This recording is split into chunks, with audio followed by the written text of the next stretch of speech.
BibleWorm, reading the Bible with BibleWorm.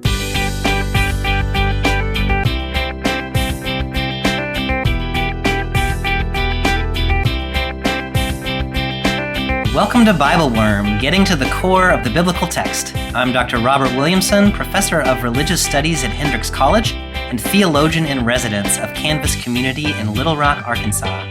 And I'm Dr. Amy Robertson, Director of Lifelong Learning and Music at Congregation Or Hadash in Sandy Springs, Georgia. We're here every week to discuss the biblical text, both as biblical scholars and as people of faith, one Jewish, one Christian.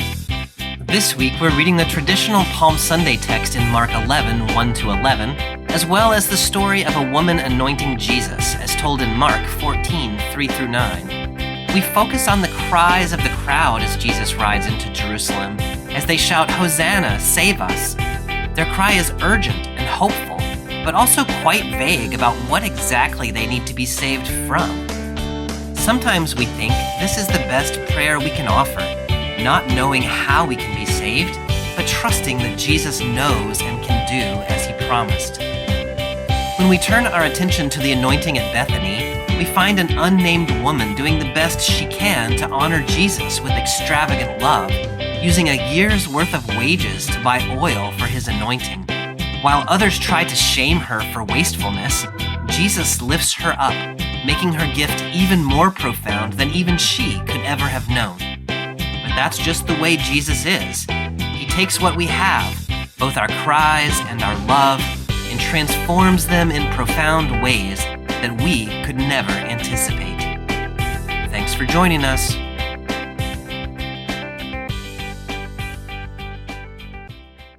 Hey, Amy, it's BibleWorm time. Don't I know it? I hope you do. I know it. Remember that one time where I Zoomed you and then you were like, what are you Zooming me for? Because it was not, on that particular occasion, actually BibleWorm time. Yes, although I believe what actually happened was I was like, oh, shoot, I put this on my calendar at the wrong time.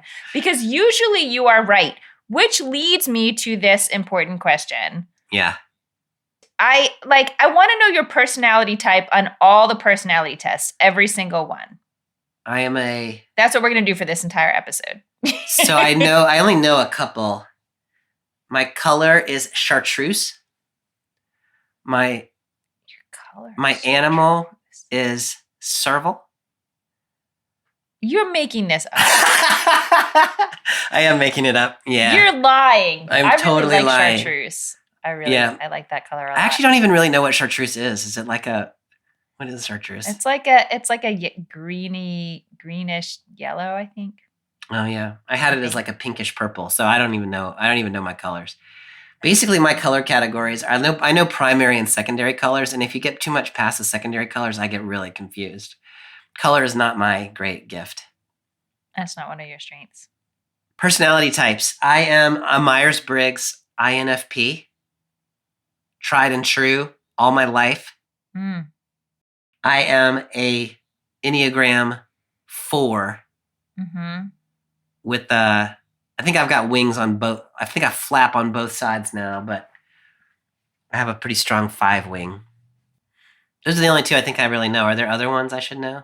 There's one I want you to take in particular that will help me. It will just help us work together, Bobby. What is it? It's called the Clifton Strengths Finder. I'll send it to you sometime. I think we work fine together. Are there problems? I think we work great together. But it sort of is like,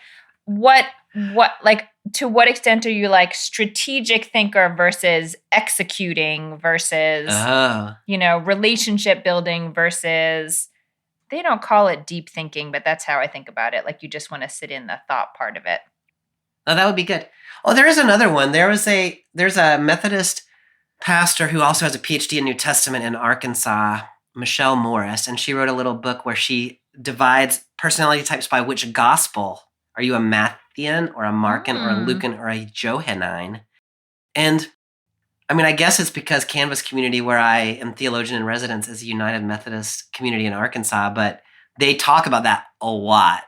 So I had to take that one. It turns out I'm a Markan. I'm Holy Spirit led, which is weird for a Presbyterian, but I like to create space where other people can flourish more than I like to make sure everything is like buttoned down.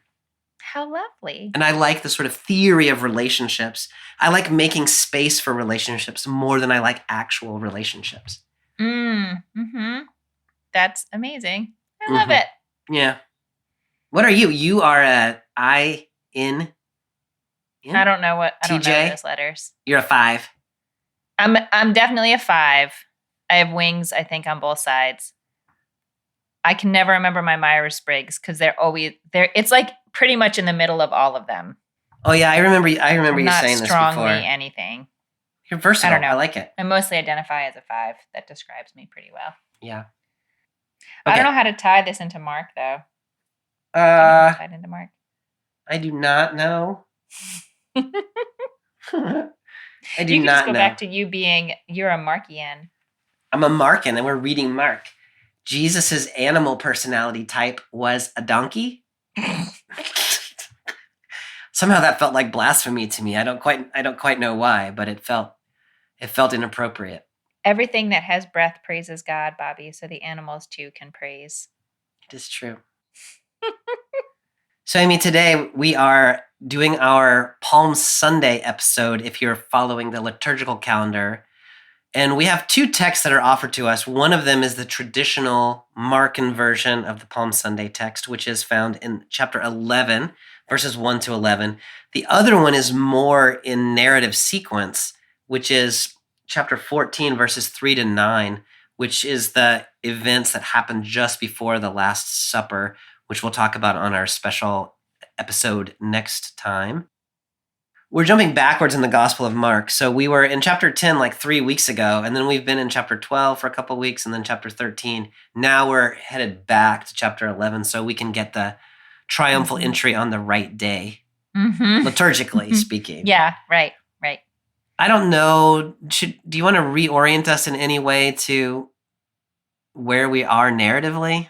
I want to remind us just of the story that happens right before 11, because for me, it comes sort of back to life at the end of this reading that we have in 11. So, it's telling us that Jesus is on the way to Jerusalem, about to enter into Jerusalem, and there is a man who can't see, who is described as a beggar, who cries out to Jesus to have mercy on him. And Jesus responds, and they bring the man to Jesus, and he says, "What do you want me to do for you?" Yes. And the man asks him to see, and Jesus is able to give him this thing that he has asked for. And I just want to sort of hold that story, like you had tied it before to a story before about a man who couldn't see, and Jesus does give him sight, but it takes some time. Like there's a first healing, and then the man can sort of see, but people look like trees. And then this healing happens just sort of in one shot, as they say. But I'm feeling really moved today by this initial call, have mercy on me. And then Jesus's more specific question, like, what do you mean by that? Like, what are you really asking? I'm so interested in how you're going to connect that into this text. Like, I can kind of see possibilities. Yeah. But I hadn't gone there myself. I will say that because this Mark 11, 1 to 11 text is such a liturgically important text, in my head, it kind of exists by itself, like without connection to anything before or after. So it's really helpful for you to be thinking about what is it doing with what came right before it. We have, just so we're on the same page, we have not yet had all of these controversies. We haven't done the parable where Jesus accuses the religious leaders of being like bad tenants. We haven't yet had the dispute about the temple and, people wearing long robes and devouring the homes of widows. All of that is yet to come in the narrative. This text is when Jesus first comes in to Jerusalem. And you're exactly right. Like the very previous thing that happened is Jesus tells Bartimaeus he can go on his way. Bartimaeus falls in line behind Jesus. And the very next thing they do is come into Jerusalem, which is our story today. So we'll start out then reading. We're in Mark 11, 1 to 11. I'm going to read the first part of that, and I am in the Common English Bible. When Jesus and his followers approached Jerusalem, they came to Bethphage and Bethany at the Mount of Olives. Jesus gave 2 disciples a task, saying to them, "Go into the village over there. As soon as you enter it, you will find tied up there a colt that no one has ridden. Untie it and bring it here. If anyone says to you, 'Why are you doing this?' say, 'Its master needs it, and he will send it back right away.'" They went and found a colt tied to a gate outside on the street, and they untied it. Some people standing around said to them, "What are you doing untying the colt?" They told them just what Jesus said, and they left them alone. Okay, so that's kind of a weirdly long time to talk about how Jesus acquired the donkey that he's going to ride on. It's like half this text is about the donkey acquisition process. The donkey acquisition text. That's actually that's the heading in my Bible. Yeah. Palm Sunday, Schmom Sunday. This is donkey acquisition day. Yes. I like it. Okay, so anyway. So they're coming into Jerusalem, and we get mentioned here, Bethphage and Bethany, at the Mount of Olives. Mm-hmm. Can we talk a little bit about the Mount of Olives in your understanding? So the Mount of Olives is a space, a hill. I don't know if I'd really call it a mountain, but it's like across. It's to the east of the temple complex. Nearby, there's a valley in between. But I think the image that I really want to bring to mind to us here comes from Zechariah. Yes. This section of text likes Zechariah a lot. Yeah. So first from Zechariah 14, it's a very apocalyptic chapter. And it imagines this scene that has sort of God standing at the Mount of Olives, on the Mount of Olives, and the world basically like splitting in two. Yes. And so I imagine, by pulling to mind the Mount of Olives, it's sort of setting us, this, I guess I'll say, person that we as readers might already know is to be read as God, or I'm not sure what. Okay, I'm going to get stuck in the language there, but you know what I mean? Yes. Is coming to the Mount of Olives that should catch our attention. That's really helpful. And in Zechariah, the Lord will go out and fight against the nations on that day. He will stand on the Mount of Olives. So you're exactly right. In the Hebrew scripture itself, it's God that's doing that. In the Christian tradition, Lord is a title that's been used of Jesus.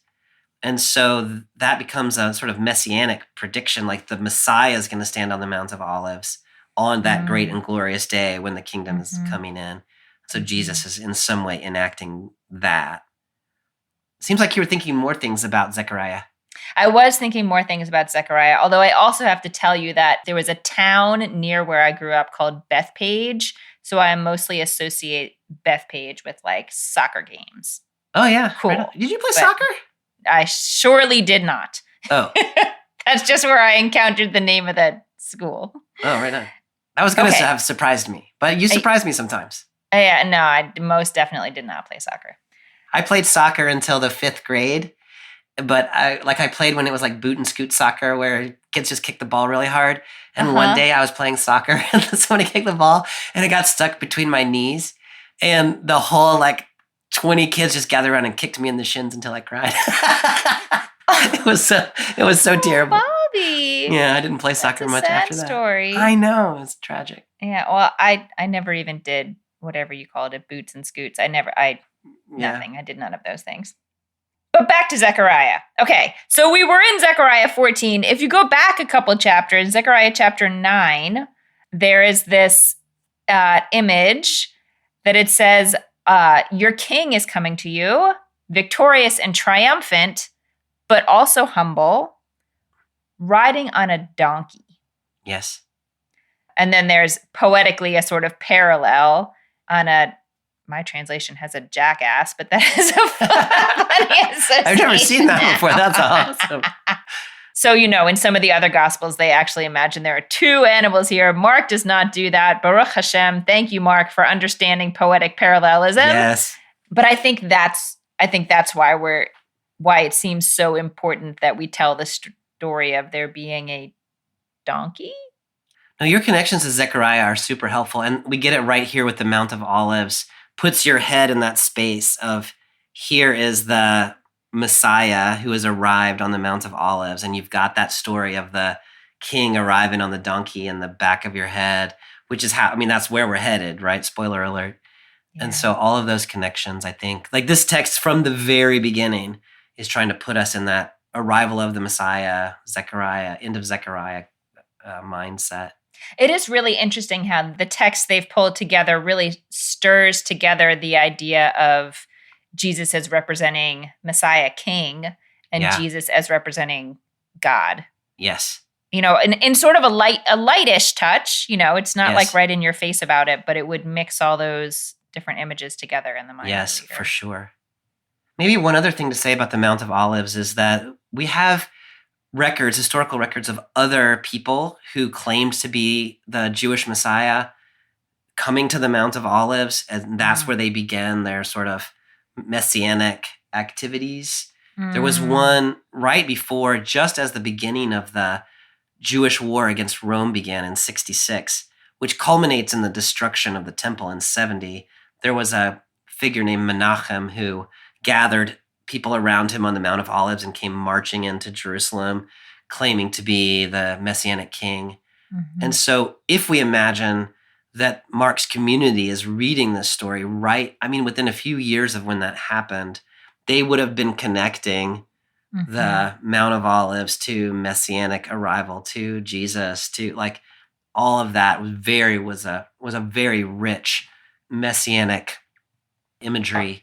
That's in really many ways helpful on the ground historical context.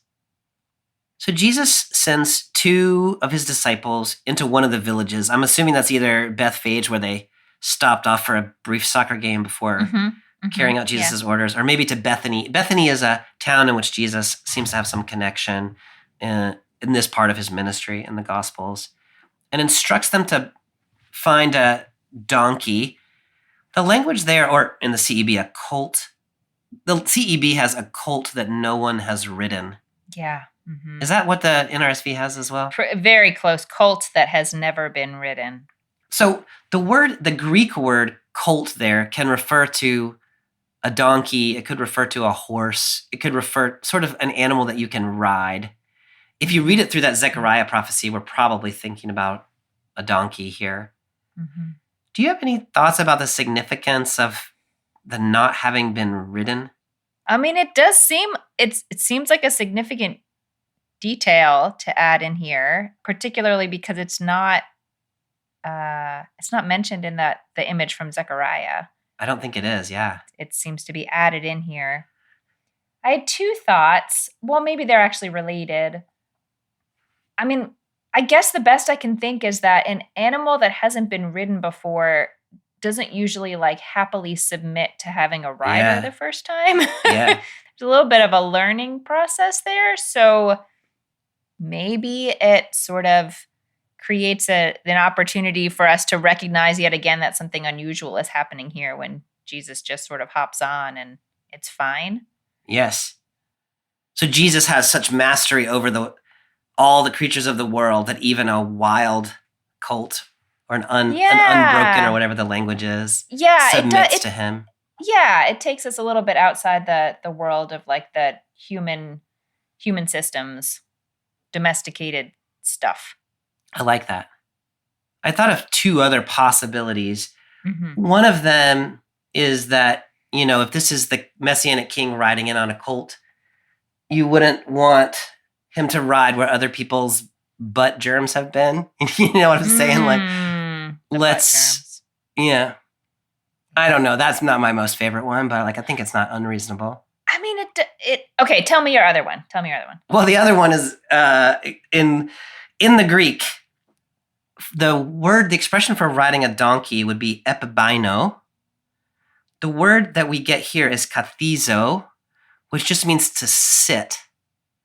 And so it might be translated, which has never been sat upon, which is a different image than has never been ridden, which sort of makes you think about a cowboy or something. Yeah. But never been sat upon sort of, in my mind, sort of amplifies the royal imagery a little bit. Yes, it does. I agree. I don't really know how far you can push that, but to say, what Jesus is doing is sitting on this thing, not riding it. and no one else has ever sat on it before. Maybe connecting back to that Zechariah. Even though Zechariah doesn't say it that way, it may be connecting back to that kingly arrival image. Yeah, I could totally see that. I could see that. But butt germs is the winner, right? I mean, okay, now the other thought that I had was like, why are we so fascinated by the possibility of a virgin birth? Some of it is the miracle aspect of it, and some of it is this sense of I don't like all this language that's in my head, but sort of this unspoiled, body in which to grow. And so that connects to your idea of butt germs on the cult. We've probably said butt germs on this episode about as many times as you can say butt germs. I think I take that as a personal challenge. Yeah, an unspoiled donkey. I think. Yes. Anyway, so this does not seem to be prearranged, right? Jesus is sending the disciples to take this donkey or this colt, and he's anticipating that people are going to say, "What are you doing?" So this is not Jesus has friends in the city who know that they're supposed to give him this colt. This is Jesus sending his disciples on a sort of a donkey jacking, with the anticipation that it's going to come back. Like he'll send it back to you right away or something like that. Yes. What does the NRSV say? The CEB says if they ask you, "What are you doing?" you say, "Its master needs it." What does the NRSV have? The NRSV has "the Lord needs it." Yeah. The Greek can actually be read either one of those ways. It's an ambivalent phrasing. So the word Lord there can mean like the Lord. It can also mean the master, the owner of the donkey. I'm just curious how you process Jesus's instruction there and what you think he's saying. I mean, I guess the way I read it is that Jesus is precisely playing with that ambiguity. Yeah. As Jesus does sometimes, let people hear at the level at which they hear. So if there's a possibility it could mean its master needs it, then that's great. Then these folks who really have nothing to do with the cult, but maybe feel some communal responsibility to say, "What are you doing? You can't just take that cult." Right. If you say, "I'm bringing it to its owner," basically, cool. Of course you should do that. Yeah. But it leaves us the other layer to chew on. Yeah. Or them the other layer. I don't know if they really would have. So it's sort of let those who have ears to hear listen kind of thing. I think so. That's how I hear it anyway. There also could be some sort of theological claim. It's related to your first interpretation of the donkey that's never been ridden before, which is to say Jesus is both the Lord and also the legitimate owner of the donkey in the sense that everything, like the earth is the Lord's and everything in it. Yes. In that sense, Jesus is ultimately the owner of that donkey. Yes. Do you have any sense of why the story lingers so long on this? Like, go into the city. If it happens, then this is what you say. They went into the city. This is exactly what happened. And this is what they said. And it was fine. Like, it doesn't seem to me narratively like you need to tell the story that way. Yeah. So do you have a sense of what that accomplishes? That's a great question. There was a particular detail in here. Also, my translation is the colt was tied near a door and yours was tied to a gate. But again, I was like, why are you telling me this? And the best I could come up with, Bobby, was just that it makes it feel more real. Like it makes it feel like this is really how it went down in particular. But I feel like that's kind of a weak answer. Sometimes this is read as like a soft prediction that Jesus has made. Here's what's getting ready to happen. And then they go and it does happen. It turns out exactly the way Jesus said it was going to happen. They say what Jesus told them to say, and it turns out fine. One, if you follow that line of thinking, then this is sort of confirmation that Jesus, in fact, does know what's about to happen. And so when he tells you things, they are about to come true. And that this is sort of reinforcement for the big picture that we've got about I'm going to suffer, die 3 days later, I'm going to rise from the dead. So this little thing happened the way Jesus said. So this big thing is going to happen the way Jesus said. I'm more or less persuaded by that, although it seems like a lot of trouble to make that sort of subtle point. I guess the other thing that you could read it is that we're really emphasizing that Jesus does not have any kind of connection, at least in the sort of earthly legal sense, to this donkey, that this is a borrowed donkey. And so maybe that is significant, that the Messiah arrives on a donkey he borrowed from somebody else. He borrowed, yeah. Hi everyone, it's Bobby here. We're excited to announce our 2024 summer series on biblical images of creation. This 6-part series begins in May after Pentecost and includes texts from Genesis, Job, Psalms, Leviticus, and Ezekiel. We're especially excited to be collaborating with Spirit and Truth Publishing, which has released a vacation Bible school and all-age Sunday school curriculum designed by experienced Christian educators called Learning Together, Created to Care, which can be used in parallel with the BibleWorm podcast on creation. For more information, visit spiritandtruthpublishing.com, patreon.com/BibleWorm podcast, or look for our posts in the Narrative Lectionary Facebook group. We're looking forward to talking about creation with you this summer. In the meantime, let's get back to this week's podcast.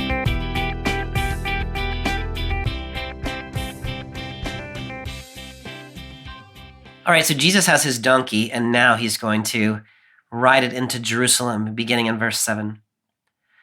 They brought the colt to Jesus and threw their clothes upon it, and he sat on it. Many people spread out their clothes on the road, while others spread branches cut from the fields. Those in front of him and those following him were shouting, "Hosanna, blessings on the one who comes in the name of the Lord. Blessings on the coming of the kingdom of our ancestor David. Hosanna in the highest."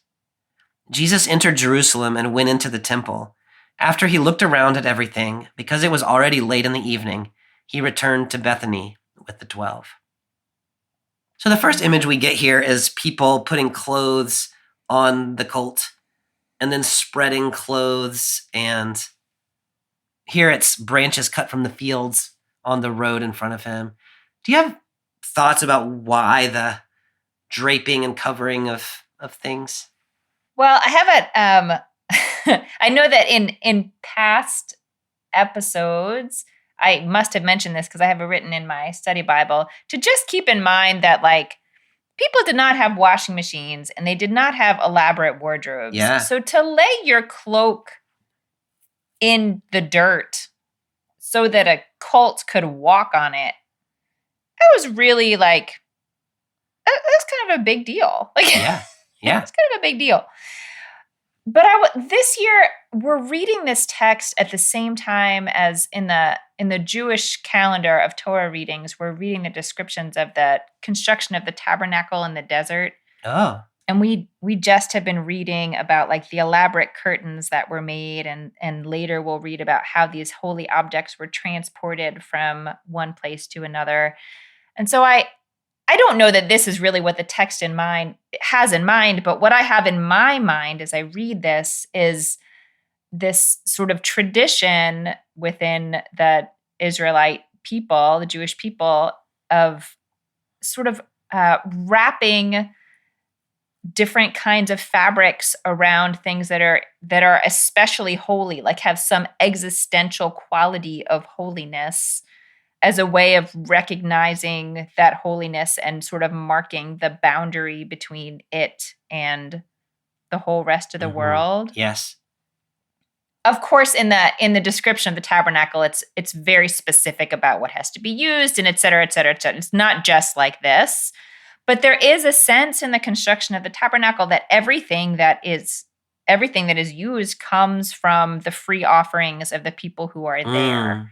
Oh, so I like reading this text sort of in the line of there's this recognition that an existentially holy material body is coming into our space, and these are the things that we have to sort of to recognize that in some way. Yeah. That's what's in my mind. I love that. The image that's coming to my mind is something like this is a king, and so you sort of roll out the red carpet or whatever the first century version of that is. And so this is an attempt to do that. But what you're adding there that I really love is there's not an official apparatus here which creates the things that protect the king's donkey from walking on the ground. This is people bringing what they've got and offering it of their genuine desire to offer it. Yeah. And so it's a communal activity. I think that is so beautiful. And then the things that they offer are their clothes, which you're kind of drawing like this is significant in the first century. Yeah, they need their clothes. Yes. Yeah. And then they're bringing here in this version of the story, they're bringing cut leaves from the field, which is not palm branches per se, but they've brought the produce of their fields and they're laying it down there. So they're things that matter in that sense. They have other value that they have laid before the king. The bit about the branches cut from the fields, I've never been exactly clear what Mark means by that, but it makes me think, we're in the middle of Jerusalem. This makes me think a little bit that the emphasis here is on sort of agrarian people, not on the city folk. Would you do anything with that or other than that with those branches? No, I think that's right. And it's, there are the three pilgrimage holidays during the year, the Chagim, are all attached to the agricultural cycle. Yeah. And so in my mind, because of the way that my community celebrates these holidays, I associate cut leafy branches with a different Chag, with Sukkot, which is in the fall. But you are 100% right that if we are coming up to Passover, we're coming up to Pesach here, it is a time that the fields are growing something new. Yeah. And so the idea that people would see real joy and beauty in the growth of these, whatever they are, these leafy branches, makes perfect sense to me. I love that. In John's version of this story, the people come streaming out from the city of Jerusalem to welcome Jesus in. In Mark's version of the story, it seems to be the people who were already with Jesus, who had been coming up the hill from Jericho, that are the ones sort of accompanying him, the ones who have been with him on the Mount of Olives. So those who are following him, in front of him, and behind him. At least that's the way I read it. Is that the way you read it too? I actually hadn't thought to ask myself, who are these people who are laying out their cloaks? I don't know. My translation just says many people spread their cloaks on the road. So I'm not sure who to picture is doing this. But you're right. It doesn't describe the people as coming from somewhere else. So maybe it's just the people along the way and the people who are already with Jesus. Yeah. Or something like that. Yeah. Well, whoever the people are, they're shouting this, Hosanna, blessings on the one who comes in the name of the Lord, blessings on the coming of our ancestor David, Hosanna in the highest. Which is from Psalm 118. That's right. Can you talk a little bit about the significance of that? I guess I'm interested first in within the Jewish community, and then I'm sort of interested in what is it doing here, and how do you think they're related? What would you say about that? So the first part of this, the Hosanna and blessed is the one who comes in the name of the Lord, that is directly from Psalm 118. The coming of the kingdom of the ancestor David, that's sort of added in. Yeah. It is it's recited in the Jewish community as part of Hallel, which is a liturgy that would be recited on the Chagim, on this holiday, and also a couple of other times during the year. And it literally means, in Hebrew, it's Hoshiana. Yeah. Save us. Please save us. And the root of that is related to Jesus's name, Yeshua. Yeah. And it's always interesting to me because the words save us sound very sort of desperate. They don't sound good. You don't sound like we're so happy if you're crying out, save us. But the melodies that accompany them often in the Jewish community, and certainly the story here, are pretty happy. Yeah. So I think it's a very interesting sort of marker of the fact that the one who is coming in the name of the Lord is here. You wouldn't ask someone to save you if you didn't really believe that they had the power Right. to save you. So like, Right. I feel like that's the good thing. Yes. Like we for real believe that this can happen, or we wouldn't be asking. So you're celebrating because you believe that the saving that you're asking for can be accomplished in the one that you're welcoming. And so it's a celebration. Yeah. Like you're going to save us almost kind of thing. Yeah. Mm-hmm. Yeah. Yes, I think that's very, very well put. Yeah. So you were mentioning that the coming of the kingdom of our ancestor David is not part of that psalm, which is right. Mm-hmm. So the crowd is sort of adding this in there in some kind of way. Thoughts about the significance of that? You know, it's so interesting because I feel like it's sort of like the part before was pulling together these different ideas from Zechariah. It's tying together the idea of this king coming in, and we already have the image of God at Mount Olive sort of in our head, and now we have the kingdom of David, and all of this seems to be really expressly being tied to the person of Jesus. Yes. Now, like Jesus is physically coming down the road, and you are saying this not in the abstract, but about this person who is in front of you. Yes. So the crowd is tying Jesus to this sort of Davidic, messianic expectation. Mm-hmm. Is that what you're thinking? I think so. Yeah. I think that's exactly right, which leads me back to a conversation we were having a couple of weeks ago in which we were talking about how Mark never actually uses the term son of David for Jesus. The only people who do are the crowds, and Bartimaeus calls Jesus son of David, but Jesus doesn't acknowledge that. We have that passage that was saying, how can Jesus be the son of David if he's the Lord of David, if David calls him Lord, that weird passage we read. Mm-hmm. So I think the way I think we ought to read this is the crowd has attributed to this arrival of Jesus a Davidic messianic expectation, which is going to turn out to not have been the right attribution. They're actually wrong about that. But Jesus is not sort of stopping saying, wait, I'm not that. Mm-hmm. Jesus is just like, as he did with Bartimaeus, he doesn't correct the terminology, but nor does he ever, and nor does Mark ever take that up for himself. That's really interesting, because I totally just read this as like, well, if it's in here, that must be the theology of this. It must be true. It must be what Mark is trying to tell us. Now, I don't know if that has anything to do with this or not, but the part that always makes me laugh, I think I saw you chuckling to yourself when I read this part too, is that Jesus makes this dramatic entry into Jerusalem. He gets to the temple. He's like, it's a little late, checks his watch. And then he just goes back where he came from. Yeah, he sure does. It's late. Maybe Jesus was a 5 on the Enneagram, and he's like, well, my energy's up for today. Well, and you want to see what if he has to give a workshop the next day, he wants to see how the room's been set up for him. So he goes, looks around, and then goes. I totally do that. Yeah. Yeah, of course you do. Yeah. I don't know what big theological point to make about that, Bobby. Yeah. I just think it's so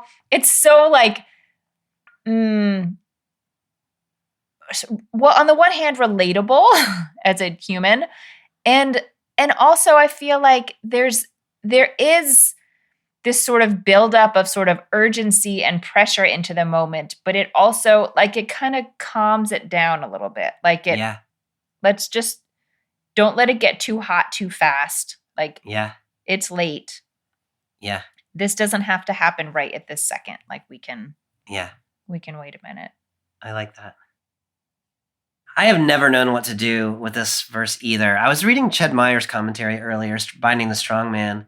And what he does with this passage is he talks about a little bit what I was saying before, but about how this passage up until now has been building this sort of Davidic messianic fervor. Mm-hmm. The expectation of which in the first century would have been that the Messiah was arriving to restore the temple and to restore Jerusalem and Judea to its rightful place. Here the Messiah arrives, does all those things, gets to the temple, and then doesn't do anything. Mm-hmm. Mm-hmm. And so Meyer's reading is, here's the moment where you realize Jesus is not the Davidic Messiah in the way that they thought he was going to be the Davidic Messiah.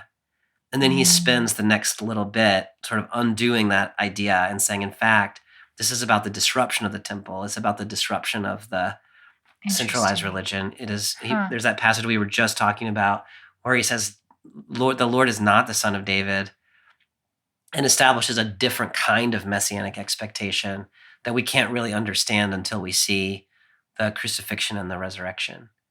I'm really I'm still kind of working on what I think about that, but I'm really initially kind of compelled by it. Yeah. That's really interesting. And I continue to find it so interesting how Jesus, at least in the Gospel of Mark, really works with where people are. Yeah. He will use metaphors that really have their grounding in the empire because that's what people understand. And he will let them continue in their thinking about Davidic kingdom to a certain point. And then at a certain point, we'll say okay, now we need to address this thing. But it's very, very interesting. Interesting, pedagogy. Yeah. I like how you think as a pedagogue. Yeah. That's right. If you think in terms of street theater, this is really interesting too, because Jesus has sort of masterfully worked these kind of messianic tropes to get a crowd excited about him. And then at the moment where everybody's like, yeah, the culmination, he's like, well, that's enough for today. And so people would have been like, what on earth was that? And so he kind of pulls them in and then disappoints their expectation. Yeah. Right, Amy, so that is the Palm Sunday text. One other thing I did want to just mention is that we talked about the Zechariah 9 text, which is surely in the background of this text, but it's actually never mentioned here. In Matthew's version, for instance, it actually quotes the Zechariah text to make it clear enough. Mark alludes to it, both Zechariah 9 and Zechariah 14, but he never makes the connection. I don't know if that is significant or not, but it's worth, these Palm Sunday stories can get mushed in your head when you read them all the time. And so I just wanted to point that out. Is there anything else you would want to draw our attention to about this Palm Sunday, Mark 11? I don't think so. I don't think so right now. I want to see what happens in 14. So, Amy, the narrative lectionary gives us an alternative passage for this day for those who want to stick with the narrative flow of the gospel. It comes from chapter 14, which is just picking up just after the little apocalypse where we were last week in chapter 13, and leading into the story of Jesus' Last Supper with his disciples. So this is sort of the very last little bit, the end of the time in Jerusalem, except for the events of the Easter weekend. So I'm picking up in chapter 14, verse 3. Jesus was at Bethany visiting the house of Simon, who had a skin disease. During dinner, a woman came in with a vase made of alabaster and containing very expensive perfume of pure nard. She broke open the vase and poured the perfume on his head. Some grew angry. They said to each other, "Why waste the perfume? This perfume could have been sold for almost a year's pay and the money given to the poor." And they scolded her. Jesus said, "Leave her alone. Why do you make trouble for her? She has done a good thing for me. You always have the poor with you, and wherever you want, you can do something good for them, but you won't always have me. She has done what she could. She has anointed my body ahead of time for burial. I tell you the truth, that wherever in the whole world the good news is announced, what she's done will also be told in memory of her." So I first just want to note that Jesus is having dinner here. The CEB says Simon, who had a skin disease. He's often just called Simon the leper. This is, we had that passage earlier in which Jesus was eating with tax collectors and sinners and all those folks. Do you read this sort of as another version of that, or how do you read it? I do, with an extra layer to it in terms of, especially if we're really in the world of the temple here, and sort of, it's not just, we don't like tax collectors, they're sort of social outcasts. There's a whole level of sort of ritual, the ritual world in which, if you have the kind of skin disease that I think they're referring to, it's actually not even only on skin. There's some kind of infection. you really are, no one is supposed to have any contact with you because it is understood to be transmissible, and it's Yes. understood not only to work in the physical realm, but also to have some kind of ritual implications. And Yeah. so if Jesus were to go and eat at the house of Simon the leper, then Jesus, following these rules, like would have to isolate himself and can't just like pick up and go Yeah. into the temple the next day. The stakes are a lot higher here, you're saying, than they would be in Galilee, where you're a couple days' journey from the temple. Yes. And it really is, it would be a very intentional thing to decide you're going to go and eat with this person. Yeah. And share space with them and share food with them. I love that. Some people read this as Simon the former leper, which I think is actually possible. Mm-hmm. But the text doesn't give us that. And in my mind, Simon the leper is pointed in exactly the way you're saying. And so Jesus is doing something here intentionally. It's pretty radical about accepting hospitality from or associating with people who would be considered impure in the centralized religion. So while they're there, this woman comes in. She's identified differently in the different Gospels, but here we don't know much about her. She's just a woman who wants to anoint him with perfume. And it's a lot of perfume, a year's pay. Yes. I think it's 300 denarii is how it is in other translations. Yeah, that's how it is in mine. A denarius is a day's pay for a laborer. And so 300 days worth of labor to anoint Jesus. I'm just curious what you think about her. Like Jesus says she's anointing my body for burial, but I don't think that's really what she had in mind. Yeah. What do you just talk to me about her and what you think about her? I mean, yes, bodies would be anointed for burial, but they also would be anointed for honor. They would be anointed. Yeah. A king would be anointed. That, there are many, people could be anointed for all kinds of reasons, but this is an incredibly extravagant anointing that for me just reads as like this, like totally impractical, unbridled expression of, I don't know, like extravagant love. Like just it doesn't make any sense. It's not practical. It doesn't, like it's just like on a different plane. It's just like this. I don't know how to describe it. I think I both understand the argument here that you should have given the money to the poor, and also think it's so moving to say like, no, there is space for this kind of extravagant love too. I love that expression, extravagant love expressed to Jesus. We don't really know why. It's just, this is what she felt. I mean, extravagant love. This is what she felt compelled to do. I really appreciate your saying, like, you get the argument, because in other versions of this story, like, there's a little manipulation going on about this argument about the poor. Like, in John's version of this story, Judas is saying this because he wants to keep the money for himself and, spend it on cigarettes or whatever. Yeah, right. But here it's not that. Level. It's just people making a legitimate, like, I mean, I could very much see myself making this claim. Yes. What are you doing with that 300 denarii? Like, think how much good we could have done with that. Yeah.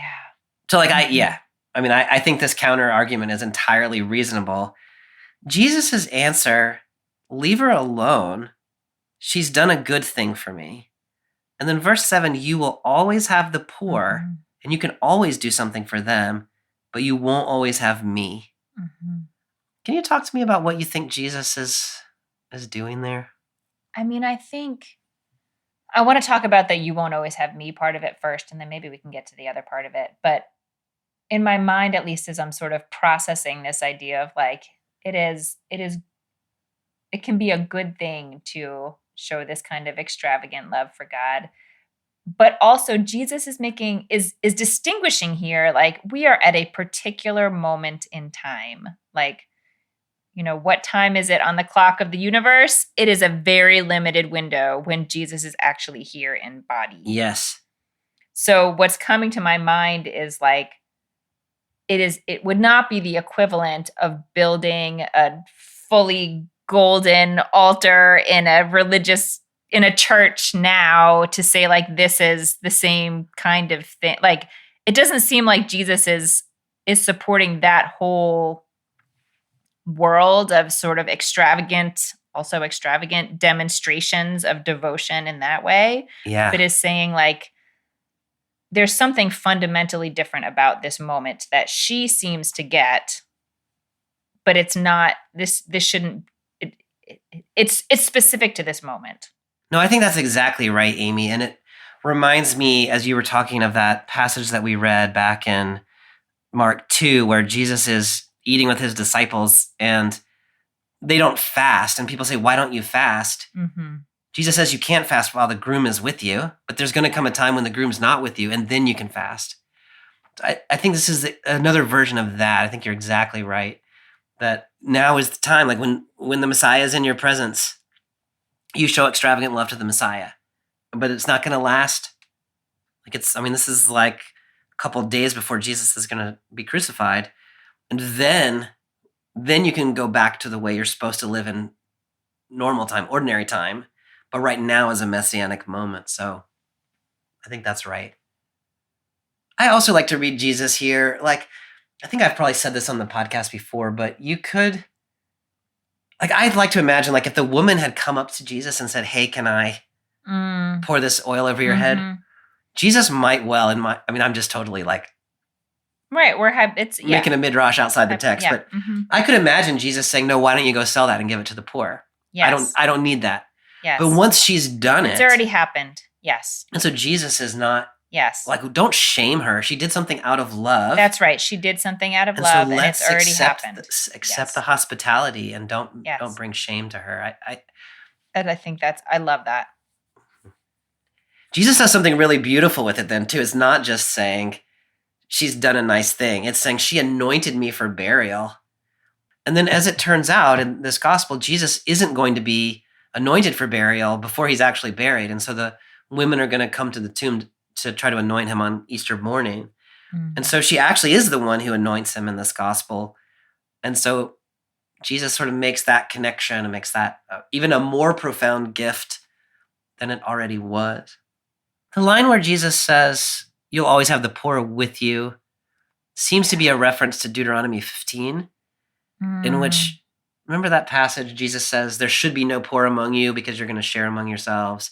And then like 10 verses later, he says, there will always be poor among you. And so you should always give to them. And so I think this is just related to what you were saying earlier about knowing what time it is. And your obligation in normal time is to take care of the poor. But this is not normal. This moment in which the narrative is not normal time. So extravagant love is acceptable, received, desired. Yeah. I think that's such an important distinction or question to hold up, because of course the temptation is to take everything in holy texts as an example for what we should be doing now. Right. And this is precisely saying this is not an all the time ruling. This is for this moment. Yes. I think that's exactly right. One of the things that always bugs me about this text is the very end. Wherever in the whole world the good news is announced, what she has done will be told in memory of her. But we don't know who she is. Does that bug you? Like, we remember her, like we're talking about her right now. For whatever reason, it doesn't. It's not bugging me right now, and I don't know why exactly, other than the fact that she is unnamed sort of can make her any woman. Yeah, I love that. You know? Yeah.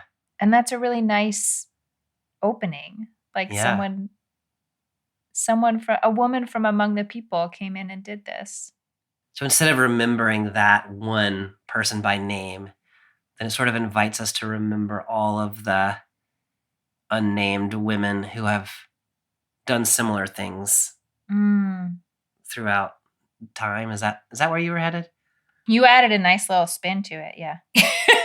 That is the general idea. Yes, I wasn't thinking of it as specifically as an opportunity to remember all the other women who are not named for how they have contributed. But I think that is a great extension of what I was thinking. Beautiful. Yeah. All right, Amy, so we've got these two texts. They are not directly connected by Mark himself in any kind of a way. But I mean, other than they're both in the gospel, which has its own sort of trajectory. So my invitation is for either one of these two texts, or if you want to connect them, what are you seeing in this text for contemporary life in our communities today? Well, I want to tell you what I was thinking first about the relationship between the end of chapter 10, the healing of Bartimaeus, and the section we read in 11, because that's feeling really real to me right now. When Bartimaeus first calls out and just says, "Have mercy on me," which was, still a fairly chutzpahdik thing to do. Yeah. It is noticeable to me that he doesn't start out by saying an exact thing that he wants. He doesn't even say heal me. He just says have mercy on me. And I wonder if there is a fruitful way for us to think about that more broadly. I know that story is specifically about a person who literally is not able to see, but if I think about the kind of mercy that I need, or to tie it to the end of 11, the ways in which I need someone to save me, Yeah. they do have a lot to do with what I'm able to perceive in the world and the things that I am attuned to or not attuned to, and the way that they affect my ways of being in the world. And so I'm thinking a lot about this cry at the end, save us, in its sort of bigness and its vagueness. Mm-hmm.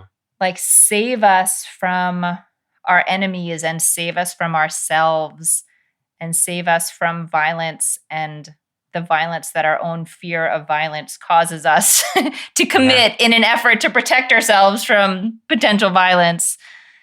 And I think that bigness and vagueness of that prayer is the best prayer that I have for this moment in the world. Yeah. Getting back to where are we on the clock of time? Like, good grief, Bobby, I don't even know what to ask for. I really don't know what to ask for. So I appreciate that this story of entry into Jerusalem just starts with that giant open-ended, maybe the people feel like they know what they're asking for. Maybe they don't know what they're asking for. Maybe it's something concrete and literal. Maybe it's something that can be read concretely or more metaphorically. But that's the prayer on my heart these days at this time on the clock in the universe. I really love that, Amy. And the connection to Bartimaeus, I think, is really profound. As you were talking, one of the things I was thinking about is, so that first line from Psalm 118, Hosanna, save us. There, I think they really are, like as you say, they're just crying out this sort of hope of being saved, but very, very vaguely out of their tradition. And then in verse 10, they seem to sort of try to make it more specific. Blessed is the one coming in the kingdom of our ancestor David. And the way that I have been reading this is that then Jesus disrupts the second half of that expectation in the end of this text and in the following text to say, I'm not saving you in the way that you thought I was going to save you. But it doesn't at all undermine what you were just saying about the save us, because what Jesus, I think, is doing is saying, I am here to save you in a way that is more profound than you could have understood. Like, you could not have asked for it. You could not have stated it. And you said the best you could. And I'm not going to correct you about that. Jesus doesn't say, I'm not the son of David. Jesus receives it and then sort of does something else with it that reaches beyond what we could imagine to have asked for. I think that is really, really important here. That connects me a little bit to the other text, the 14, which I love that text because of, you just described it so beautifully, the expression of extravagant love and the Jesus receiving of that in ways that are, for this moment here and now, the love that she shows to Jesus. And here again is another instance when I imagine, like, here's a moment where other people try to correct her, and Jesus undermines the correction and says, don't correct her, and then takes what she tried to do, what she did, and makes it even more profound than she knew it was.